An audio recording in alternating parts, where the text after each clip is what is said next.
Kanina football, kanina boxing, ngayon naman po concert. Kung gusto ninyong manalo ng 2 tickets sa Black Eyed Peas Live in Manila sa October 25, 2011 sa SM Mall of Asia Grounds, kailangan nyo lang sumali sa aming promo. Para makasali, sagutin lang ang katanungan na ito. Ang nickname ni Robert Jaworski ay letter A, Big J, or letter B, Cool Cat. To send your entry, text PBA space, letter of your answer, and send to 2346. Winners will be determined via electronic raffle. This promo is until October 19 only. Again, text PBA space, letter of answer, and send to 2346. Kaya, sali na! Balik po tayo. Scoring his first field goal as a PBA player. On a fast break opportunity, magaling defense ang pinakita ni Meralco kanina. Getting that turnover. And Castro here immediately. Ibigay ang score at ito, saan nagkatalo so far. Oh, kita-kita natin sa second quarter. No, only 6 points scored by Meralco. And that caused the major upheaval. Okay din yung third nila no? Kahit paano yung first quarter, patas na. But that second quarter, lumaylay talaga that was the turning point para dito sa Meralco. Very good pass there to Ali Pig. Pinararo lahat. Pero wala. Nakuha niyang rebound. And quickly, Talk and Text will try to set again, but Harvey Carey has other things in mind. Vintage launch from Carey. Balik ang bola dito sa Meralco. Laniente attacking the defensive pick. Palpal! Conacher against Macapagal. Conacher, pinilid. 2 points for Larry Conacher. 80-54, 26 po ang kalamangan ng Talk and Text. A little over 10 minutes to go here in the fourth quarter. As you can see, no, yung transition attack ng Talk and Text, nandun pa rin, ha?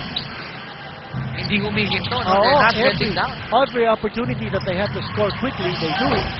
At si Matt Macapagal, patuloy ang kanyang field goal woes. Talagang ayaw kumabit ng kanilang 3-point attempts. Macapagal, nakita nyo kanina, tumimangot na. Hindi na malaman sa niyang hubutin ng tira. Sige, napansin ko rin dito, no? Yung mga outside shots ng Talk and Text, a lot of them were unchallenged. Yun ang isang palagay ko adjustment na dapat tingnan ni Coach Ryan Gregorio, no?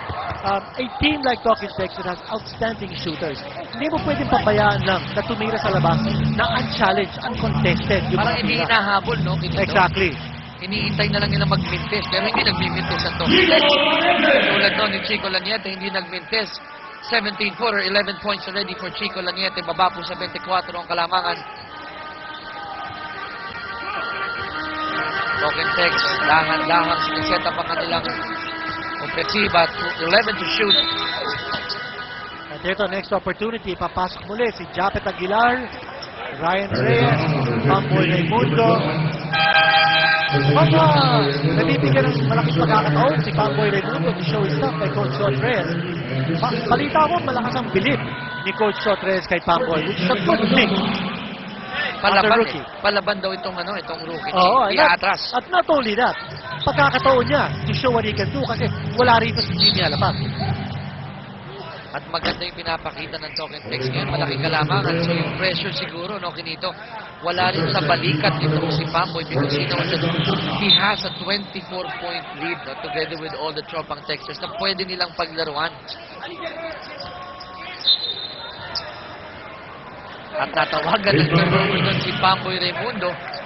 Pinribble niya yung bola bago niya ipasa. Violation there called by referee. Yan ang rookie mistake. Quickly, sabi ni Pamboy. Oh, sorry. Tumingin siya kay Coach Chot. Si Coach Chot, iniangat lang yung mga balikat. At sinabi turnover. Things that our rookies will definitely learn as they go through this Philippine Cup. Timberlake on the line, shoot for 2. Ayun, patuloy pa rin ang struggle nitong Meralco, whether it be sa kanilang opensiba, sa depensa, sa free throw line. Everything not falling into place for the Bolts here. 80 to 57, 23-point lead for the Chobang Texters.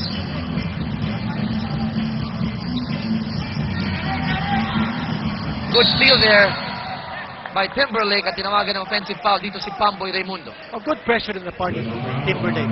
And for a rookie, another mistake on his part. No? Pag nakikita niya, or any player for that matter, pag nakikita niyo yung defender dumidikit pa sa'yo, and you're just crossed the timeline, dapat ipasa mo na yung bola. Sinubukan niyang unahan si Timberlake nun na veteran move din siya ni Timberlake. That's a traveling violation. Kita-kita yun. Again, yung depensa ng Talking Tex forcing that turnover against Bulawan. Nakikita natin, palitan ng mga rookie mistakes dito, no? At itong mga bagay nito, Kinito, no? Mas maganda nang matutunan nila to early in the Alam ko, conference. sangayon ako doon. Exactly. Matuto na sila ngayon. Very early in this conference. And they will improve as they mature. And this guy has matured quickly in this game. Japet Aguilar taking that jumper na foul lang. Well, Sa atin na yun. Matangkada din si Japet. Hinug na hinug na ito for the pro game. And the fact that he was given a lot of exposure sa international, going to different countries, although maraming nga nagsasabi na parang hindi siya masyado nabigyan ng playing time ni Coach Raiko Toraman, especially in the last FIBA Asian Championships. At nandun kasi sina Kelly, sina Ranidel, sina Asi Taulava. But eto, Japet Aguilar is making up for the lost time in Wuhan by playing excellent basketball dito sa kanyang pagbabalik sa PBA. Nabanggit mo, Kinito, itong si Japet, itong mga naglaro sa international games like Marshall Lassiter, Chris Lutz.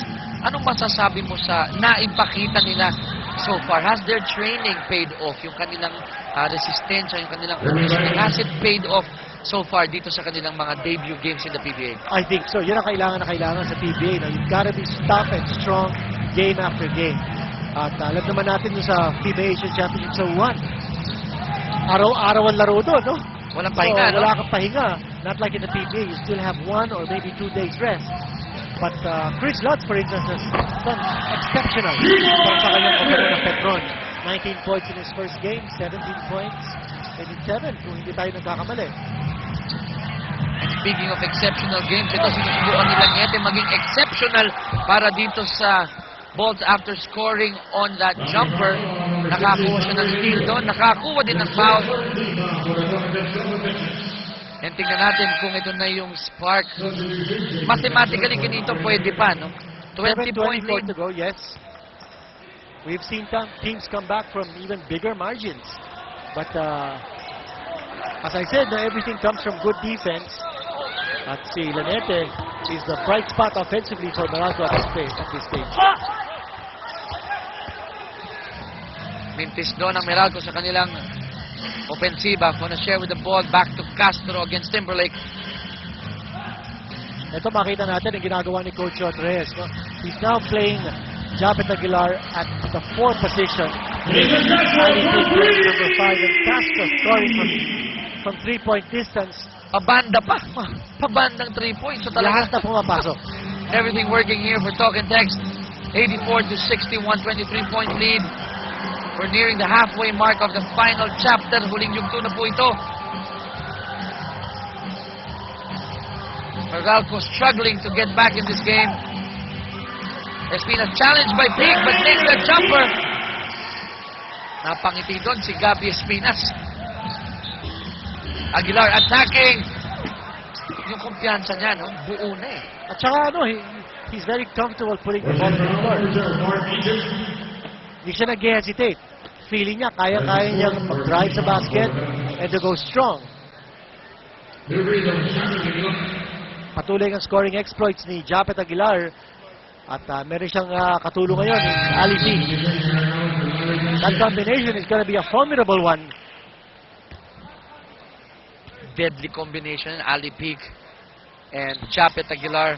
Ano kaya pagbalik ni Kelly Williams at Ranila Johapo? Hindi naman sila playing 5, no? So, baka nga mag-slide pa sa 3 position si Japet, no? Pagdating nila Kelly Williams and Ali Peak. What a triple tower combination. Magandang for plus yun, di ba? Shot Reyes, oo.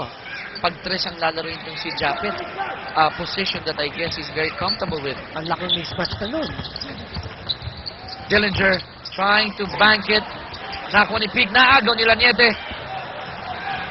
The Bolts rushing back to their court. Anticipated there by Castro. Probang Texas naman pabalik sa kanilang side. Nice pass there by Dillinger to Aban. And it's back to a 25-point lead. 7 points na po doon for Aaron Aban. Open 3 for Laniete. In and out. Hirap na hirap dito ang Meralco, no? And ano kayang paghahanda nila? You've seen some of the teams already who have played their first game. Mga bright performances from some of our rookies. What can you say so far sa 37th season natin, seeing a lot of the teams play already? Well, the rookies have been very, very impressive, ha? Nabanggit na natin si Chris Lat. Si Marshall Lasker also had a good opening day performance with 10 points.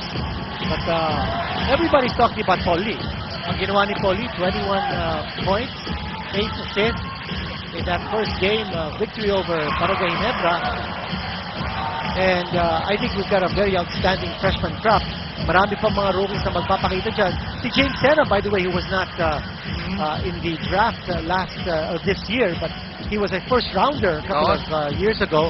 And nagpakita din, naka-double figure siya for Chapinas in his first game in the PBA. So, maraming pagbabago, a lot of new faces, a lot of players changing uniforms.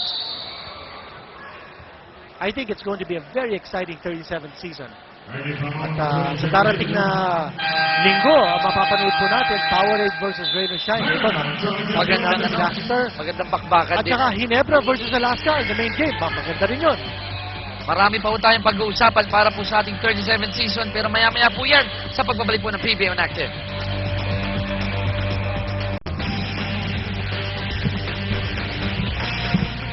Nagbabalik po tayo dito sa Inares Center ng Tipolo at gaya ng sabi ho ni Kinito kanina, marami ho tayong magagandang laro. Balik po tayo dito sa linggo. On Sunday, our first game at 4 p.m. we have Powerade Tigers versus the Rain or Shine Alaska Painters. At para po sa ating second game, alas 6:30 ng gabi, Barangay Ginebra Kings. Laban po sa Alaska Aces. Unang game yun, no? Kinito ng Alaska Aces. Yes, ang Alaska hindi pa naglalaro. And bagong coach nila si Joel Banal.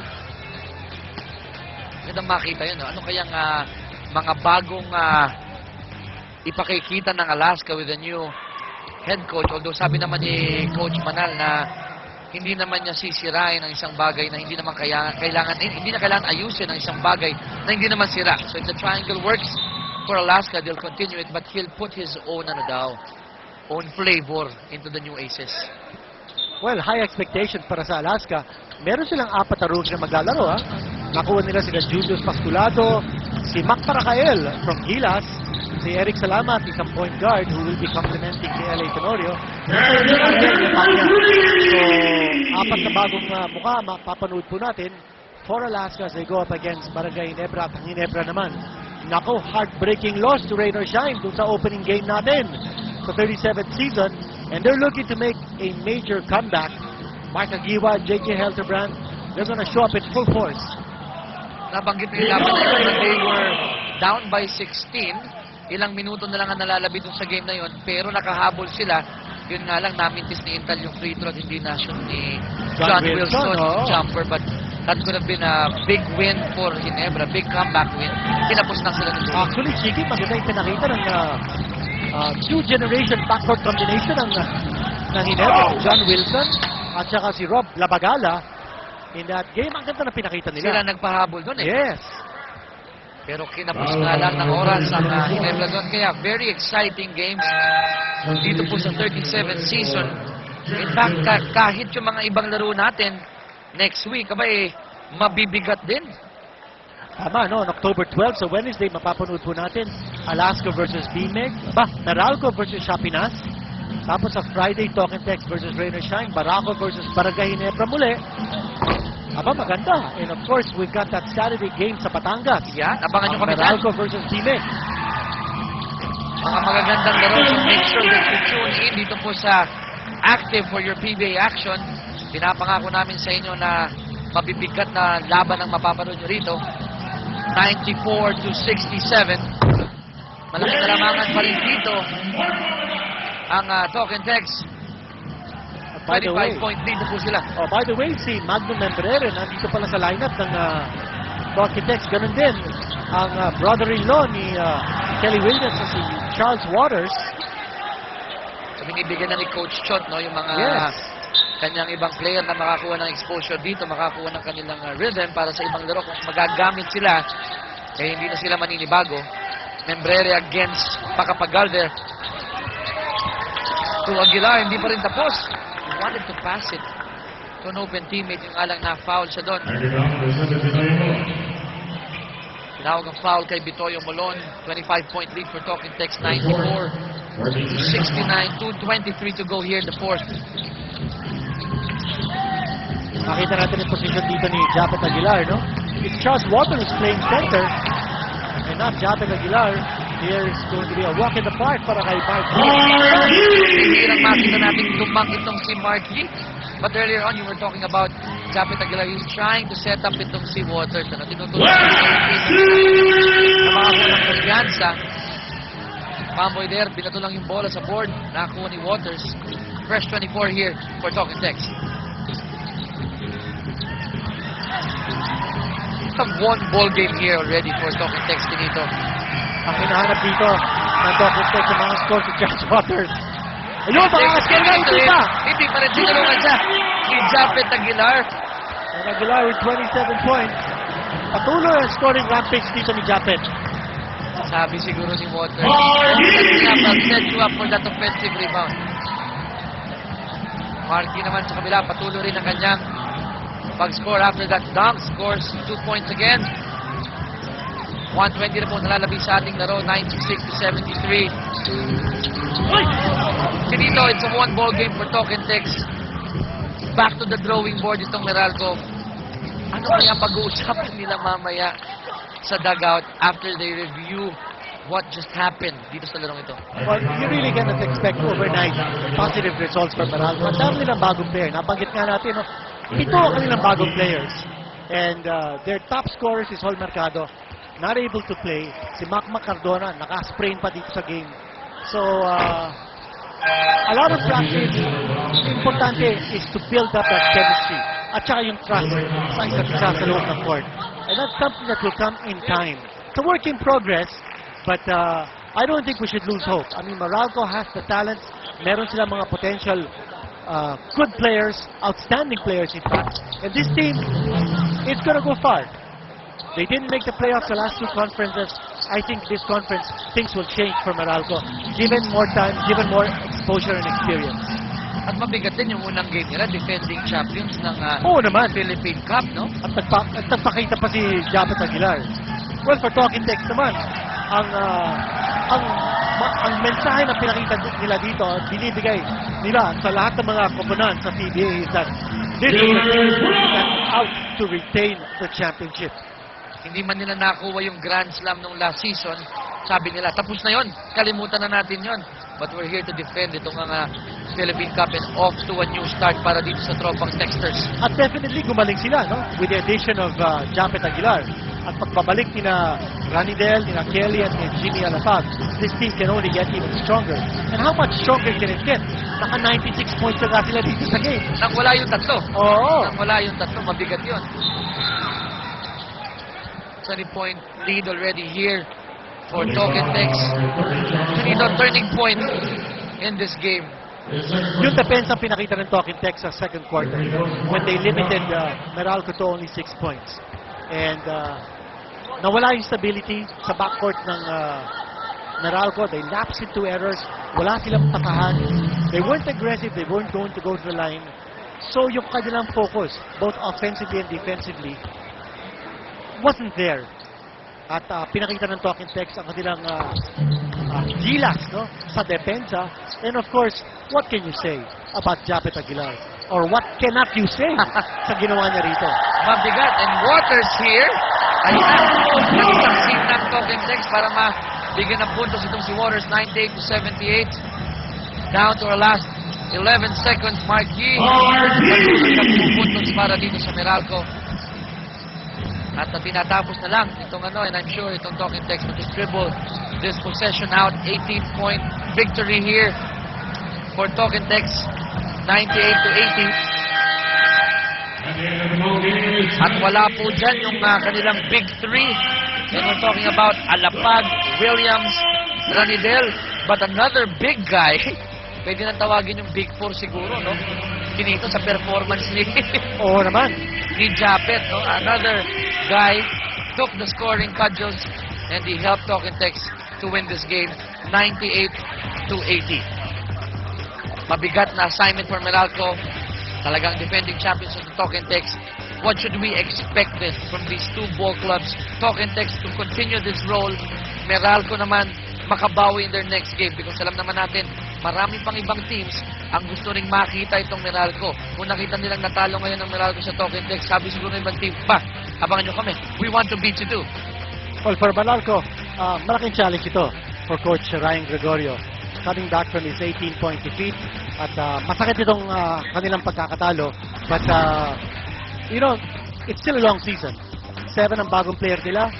Na-injured na si Macbac Cardona sa game na to. And they're expecting in 2 weeks' time ang pagbabalik ni Sol Mercado. Ganon din si Rainer Hugnatan at saka si Chris Ross. So, hindi pa kompleto ang kanilang lineup.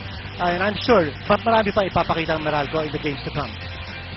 At ito nga, kasama na ngayon natin ang maya-maya makakausap natin ang ating pinakamagaling na manlalaro dito sa game na to, kung saan pwede natin tanongin ano ba ang susi sa pagkapanalo nila. At ito na nga, yung nagpakitang gilas, Japet Aguilar.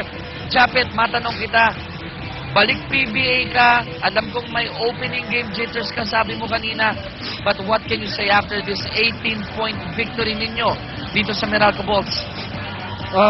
First of all, I want to thank God because without Him, none of this is possible. Second, I want to thank my teammates. I want to give credit to them kasi sila yung nag-welcome sa akin sa TNT. They are all very supportive to me. Kanina, just a game, we just, during our huddle, we talked about playing hard and just have confidence in taking our shot. And Coach Shot is di naman siya masyadong stricto, so I was trying to get my confidence earlier in taking my shot. Well, Japet, congratulations. Thank Ito you. na pinakita mo. Thank you, salamat. Japet, matanong ko lang sa iyo, no? Kanina, pinaglaro kayo ni Coach Chot Reyes, nasabay ni Ali Peak. Peak Opo. playing 5, ikaw playing 4. Tapos, there were also spots in the game when you were playing 5. Saan ka mas komportable? Playing power forward, playing center, o kung minsan nakakalaro ka din ng tatlo eh. Kanina, I was having trouble playing 5 positions, especially Asi was guarding me because his body is bigger than me, so I have to work on that. And yung position 4 naman, I was playing position 4 in Gilas, so I was kind of used to it. So, yun po. Yung isang katanungan ko din, Chiki 5 May, no? Japet, yung pagbabalik ni na Ranidel at saka Kelly Williams, sa tingin mo ba, magbabago ang laro mo? O mas lalakas pa? Team ko, pagbalik nila, I think lalong lalakas yung team. Alright, maraming salamat Japet and congratulations sa iyong pagbabalik at sa pagpapakitang gilas. Ngayon po mga kaibigan, turnover po tayo sa ating press room para po makausap natin ang ating winning coach, si Coach Chot. 22 minutes and he was in 6 assists, so it was a very solid performance as well for a rookie. So I know that we're feeling the pinch of not having our 3 national team players, but hopefully the addition of Pamboy and Japet are going to at least in a little way make up for that absence. Ngayong nakapagpakitang gilas sa Japet, ano pa i-expect namin na